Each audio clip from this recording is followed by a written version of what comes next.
En Metropolitan 88.5 FM caben distintas visiones del mundo. Confrontamos ideas y nos encanta el debate. Son nuestros estelares, los protagonistas de los siguientes minutos en Buena Costumbre. Estamos junto a Francesca Parodi, porque hoy día no pudo venir, al parecer no podrá llegar Tania Concha. Estamos contigo, Francesca Parodi, ex secretaria general de Evópoli, publicista, mujer vigente, líder de opinión, que está con nosotros. Francesca, muy buenos días. Hola, ¿qué tal? Buenos días, Álvaro Lesley. Bueno, aquí en la Pencópolis con lluvia, allá en la capital del reino, me imagino que con sol y con calor, ¿o no?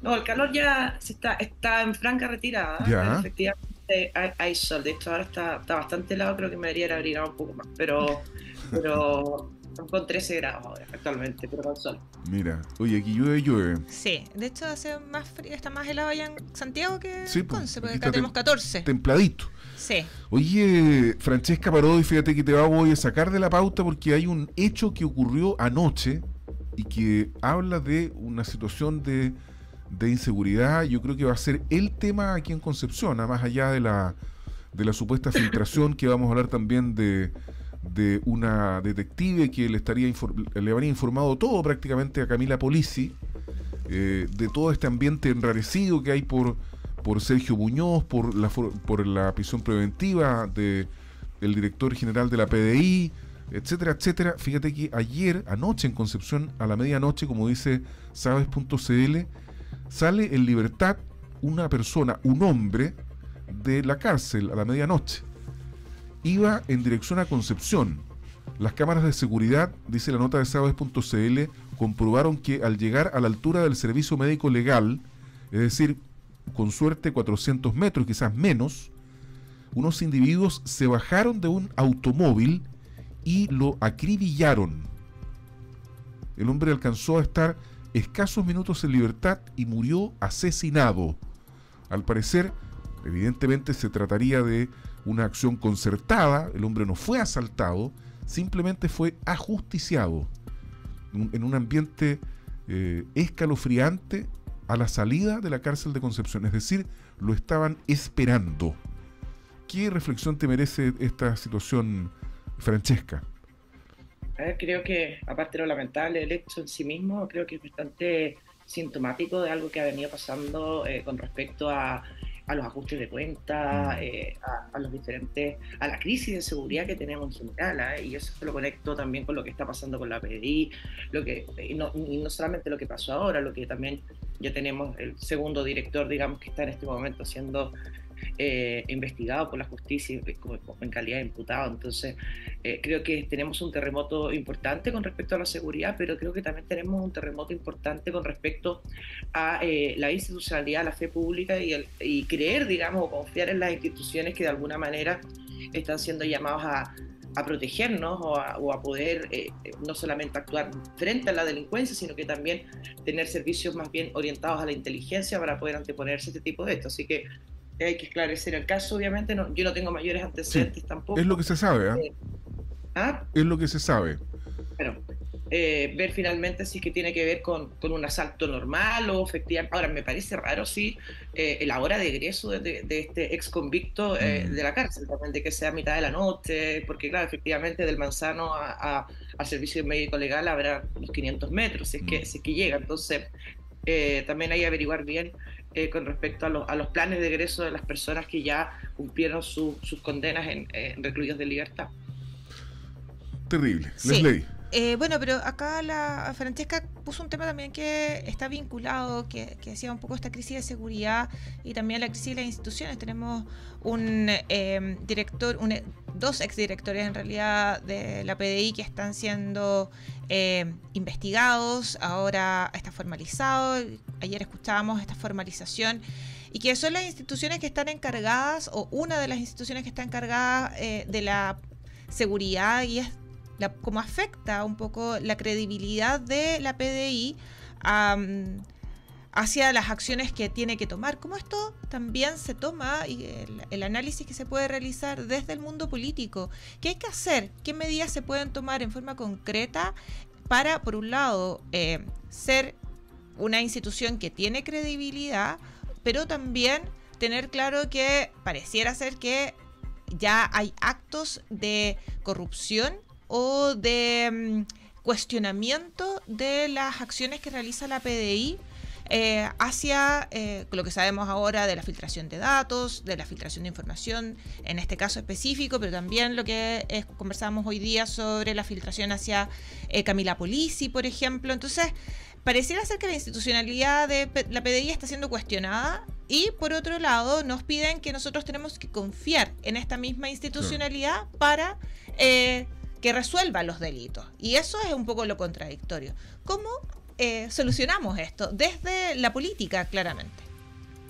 A ver, yo creo, primero que nada, yo quiero no aquí hacer un discurso contra la Policía de Investigaciones, bajo todo lo contrario. Yo creo que han hecho una muy buena labor y creo que es una policía bastante profesional, una policía civil bastante profesional.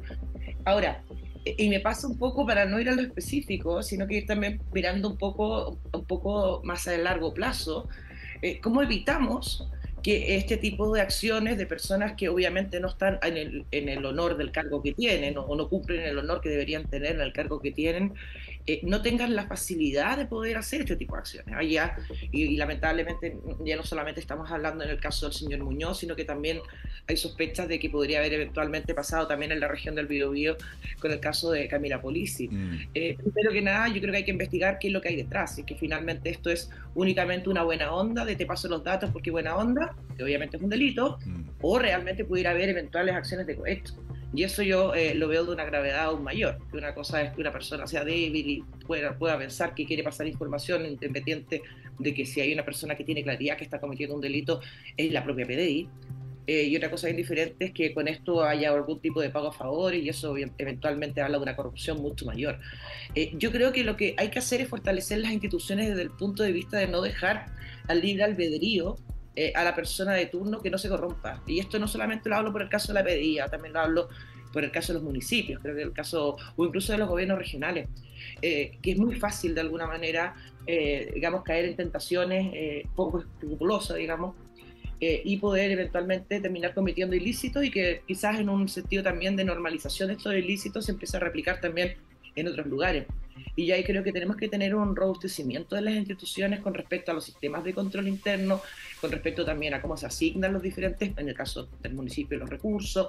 Y yo creo que eso es algo que nos tiene que hacer reflexionar, porque en el caso de los municipios lamentablemente no estamos hablando de uno, sino que no estamos hablando de muchos. Y eso de alguna manera te habla de una institucionalidad que no soporta, digamos, a los pillos que llegan y con muy buena voluntad a ejercer. Aquí en el caso del director Muñoz es bien paradigmático, o sea, él estamos hablando que la primera filtración de información al señor Hermosilla le hizo 4 días después de asumido, o sea, no alcanzó ni a agarrarle el gusto al cargo y ya estaba haciendo cosas que no correspondían.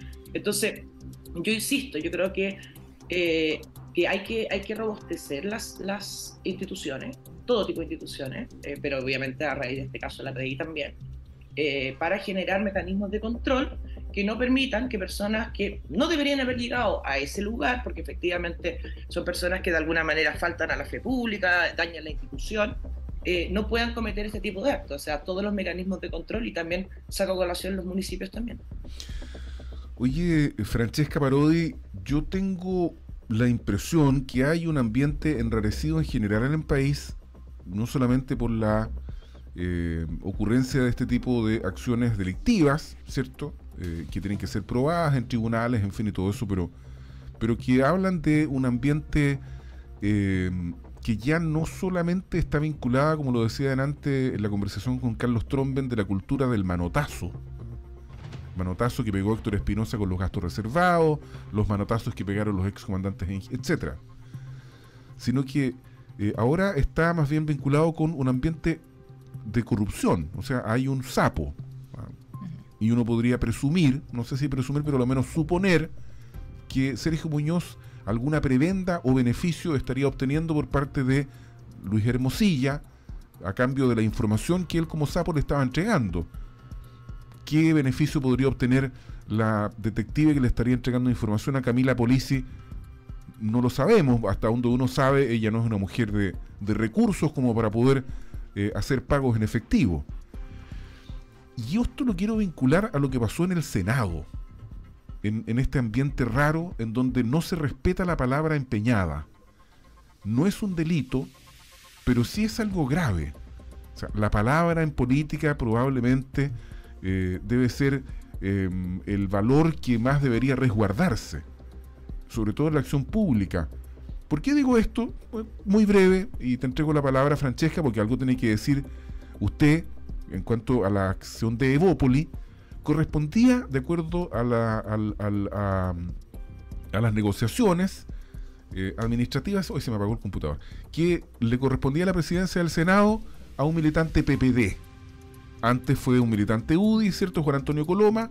Todos habían concurrido a este acuerdo, menos Renovación Nacional y Republicanos, y ahora le tocaba a un PPD ser presidente del Senado.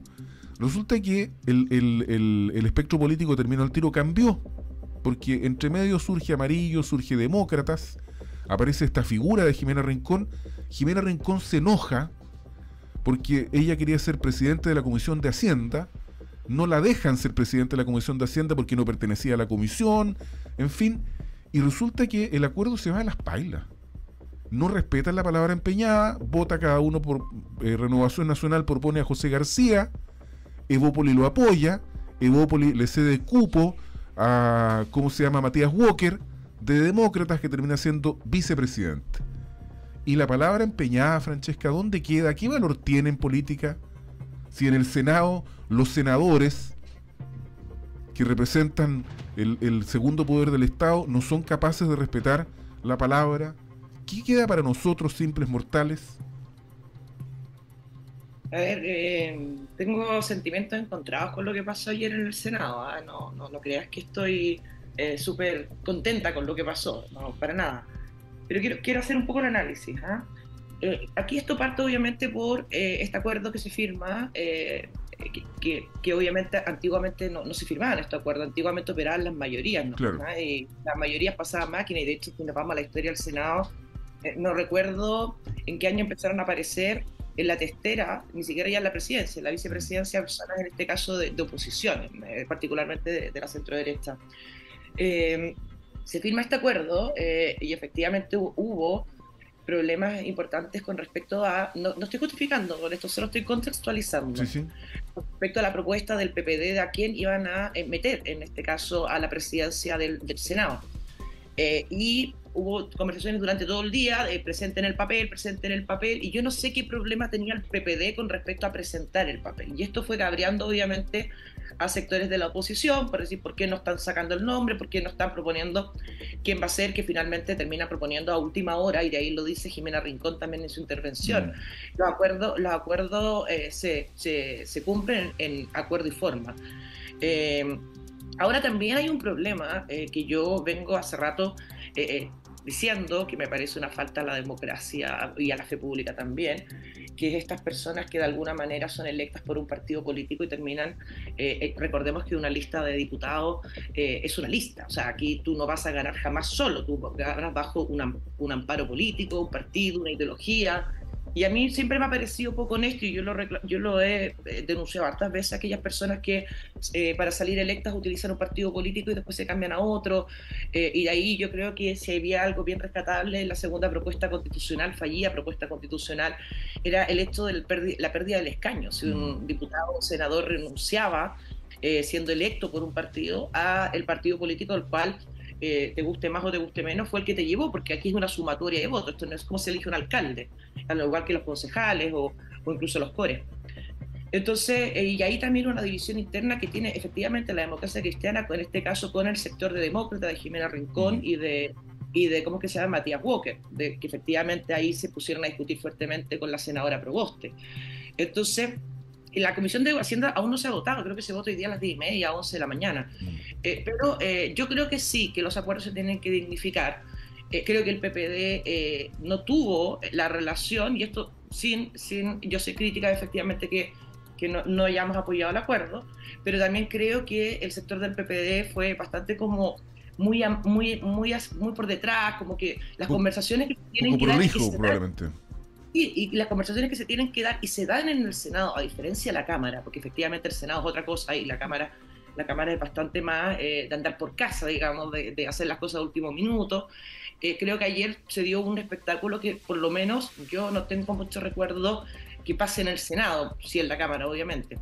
Entonces, yo creo que hay un problema también, al igual que hablábamos recién del caso de la PDI, o de los municipios, o incluso de las fundaciones, para que hablar. Yo creo que hay un tema también de cómo le damos mayor robustez a las instituciones, de conversemos sobre estos casos de los díscolos, que me parecen un engaño hacia la ciudadanía, como yo también he sido muy crítica, por ejemplo, cuando los cores renuncian a su cargo para presentarse de nuevo alcalde, pierden alcalde y vuelven a ser cores. Entonces creo que es un engaño también, en este caso, a la democracia, a la gente que confía en uno. Y ahí yo creo que eso también es un caso muy similar a lo que estamos hablando, obviamente en otra dimensión y con otro nivel de gravedad, pero hay que, creo que, fortalecer las instituciones para que este tipo de cosas que son finalmente para mí un engaño hacia el electorado no sigan pasando. Sí, ahí la Fran ponía un tema que es fundamental, que lo podemos conversar más adelante en otro día, que es la mirada crítica de nuestro sistema político, bastante, incluyendo todo. O sea, el sistema político no son solo los partidos, también son los distintos actores que interactúan con el sistema político, y el tema de las instituciones, fortalecer las instituciones, también revisar. Yo concuerdo con lo que señalaba Fran, que una de las cosas que tenía la segunda propuesta constitucional asociada a cómo se despejaba este problema, que es lo que pasaba cuando alguien se cambiaba de partido y que había sido electo, y que finalmente tiende a pensar uno como ciudadano de a pie a que lo están engañando a uno en el proceso electoral. Llego con voté por A, perdón. Sí, no, y ahí les leí que es bien importante, y por eso hago la diferencia con un alcalde. Porque un alcalde gana solo. Claro. A él no le suman votos nadie. O sea, a los diputados, a los senadores, los cores, los concejales, son electos bajo el amparo de un partido político. Y probablemente, si yo gano en mi lista, no fue porque yo gané sola, sino que las otras personas que iban en mi lista, que también pertenecían al mismo partido político, sumaron votos, claro, para que yo resultara electa. Entonces, yo la verdad es que lo veo complejo, y creo que la institucionalidad tiene que poner esos límites para que estas cosas que no son ilegales, pero sí me parecen que dañan de alguna manera las confianzas, no se produzcan. Oye, un gusto haber estado contigo, Francesca Parodi, esta mañana lluviosa aquí en Concepción.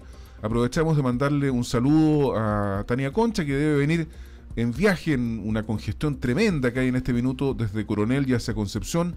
Saludos, Tania, que debe ir escuchando ahí la 88.5 de Metropolitan. Gracias, Francesca, por estar acá. Nos vemos, Fran. No, gracias a ustedes, que tengan buen día y a ponerse el paraguas. Así bueno, es. Aquí en ley anda con un tremendo paraguas, el paraguas negro, grandote. Sí, me conoce la Fran. Sí. Ya. Nos vemos. Hasta pronto, hasta pronto. La segunda vuelta a los hechos que ocurren en el Biobío. Analizarlos, escuchar opiniones, es una buena costumbre.